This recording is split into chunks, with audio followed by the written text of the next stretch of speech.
অবশেষে হেরে গেল আমরা, আমাদের দেশের মানুষ সবার মতামতই কিন্তু হেরে গেল।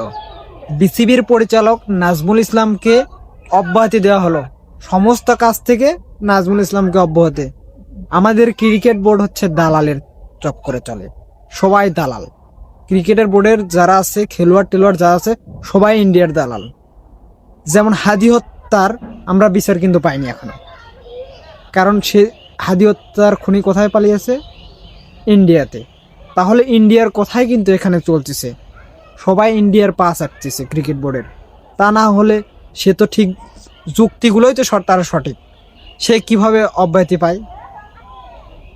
দালালের চক্করে চলতেছে বিসিবি, ক্রিকেট বোর্ড। আপনি সত্য কথা বললেই তো আপনার এই অবস্থা, তাহলে আপনার কি করতে হবে? মিথ্যা কথায় থাকতে হবে, তা না হলে আপনাদের অবস্থা এটা যেঙ্গা নাজমুল ইসলামের হচ্ছে। এটা আসলেই মাননীয়ার মতো না। সত্য কথা বললেই এই